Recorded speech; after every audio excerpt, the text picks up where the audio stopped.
What should you do if you make too much money to contribute to a Roth IRA? Hi, I'm Scott Frank, founder of Stone Steps Financial and certified financial planner. Today we are going to talk about what you can do if you make too much money to contribute to a Roth IRA. First of all, just as a reminder, what is a Roth IRA? Remember, a Roth IRA is an account where we get to put money in today and let it grow tax-free for the rest of our lives. So long as we hit a few rules that do exist, like we hold the assets for over 5 years from when the account was opened, or 5 years after a Roth conversion is done. That's where we take money and we convert it. We're going to talk a little bit about that today. We can actually let that money grow tax-free for the rest of our lives. When we think about how we're building our net worth when we're investing, we really do, if possible, want to have money in different types of accounts. So especially if we're higher earners, which is what we're talking about today, we're probably going to have money in pre-tax accounts like a 401k or maybe a traditional IRA.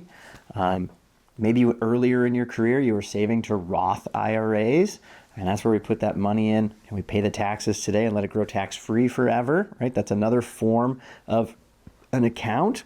And then the third type of account is just a taxable account, a traditional investment account where we can, put money in, invest in something, and then when we take the money out, we get hopefully a preferred tax treatment. That's called a long-term capital gain. So long-term capital gains today are either 0%, 15%, or 20%, depending upon where your income stacks up. And then you might have to pay an additional 3.8% for what's called the Obamacare tax, right? But that's kind of the three different buckets we can think of. We have taxable accounts, we have pre-tax accounts, and we have tax-free or post-tax accounts like Roths.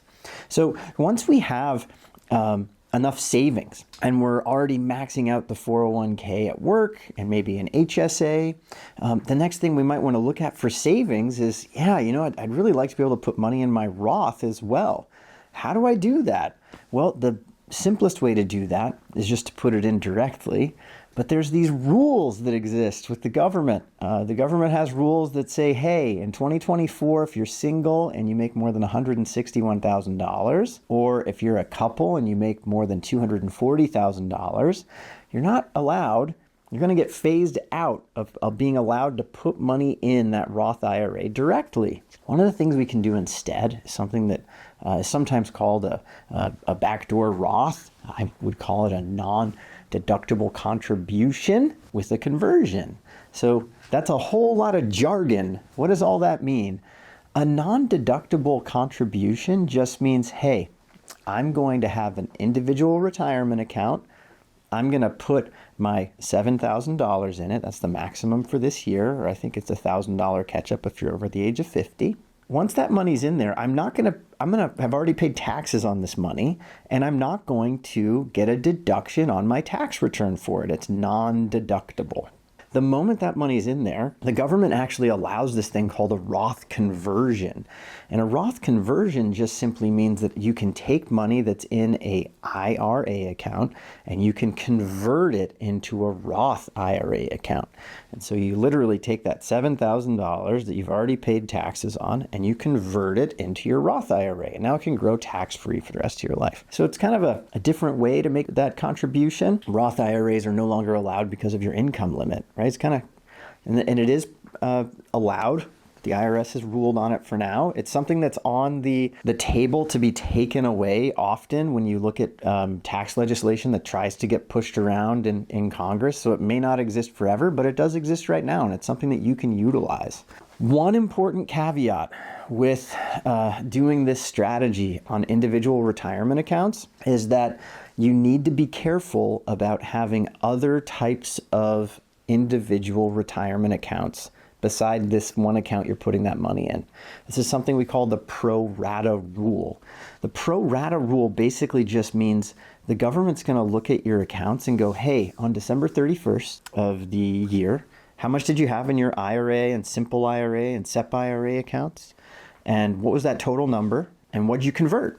So if you had that 7K here and you had 93,000 in other accounts, you had 100,000 total, you converted 7,000, you'd think like, hey, I don't have to pay taxes because I already paid taxes on that 7K that I put in and converted it. But the government will go, hold on, man. You had 93,000 over here that you didn't pay taxes on yet. So you converted 7 of the 100. So you actually owe tax on 93% of the conversion. So you want to be careful about that. What you can do is you can actually, before you do any of this, take your IRA accounts, if it's possible, move them to your like 401k account at work, right? Get them out of being in the IRA. And then you only have that one account to contend with. That makes it clean for you. So just keep that in mind. Another thing that you can look at doing is, I kind of touched on a backdoor Roth. But there's this other concept that you can check at work and see if you're allowed to do called a mega backdoor Roth. And what's that? That basically means that you have at work, you can put away $23,000, but there's actually a total cap you're allowed to put in your 401k. Believe in 2023, that number was $69,000, right? So just imagine the difference between the 23 and the 69. You can actually put in after-tax dollars and convert into a Roth IRA inside your 401k. That's another way you can contribute to a Roth IRA. Another thing that you can do if you have maybe one spouse works and the other doesn't is realize if you're filing jointly, you both technically have earned income. So you can actually do that strategy of 7,000 times 2. So now you can do 14,000, right? And do that conversion every year. An important thing to remember is that every time we do that conversion, you have to wait 5 years before you can take that money out, the original money that you put in. So just keep that in mind.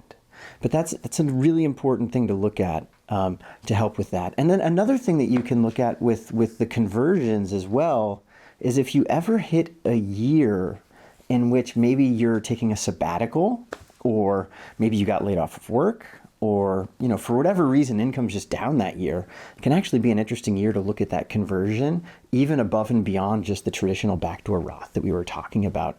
It's really all about looking at how do you trade off mixing the pool of pre-tax, taxable, and post-tax, and building up a really nice portfolio. Because the more we have in each between the three, the more we can really plan for future tax liabilities, regardless of what the government throws at us with tax law. Because we have no idea what tax law is going to be 20 years from now. But we can definitely plan to be as resilient as we want.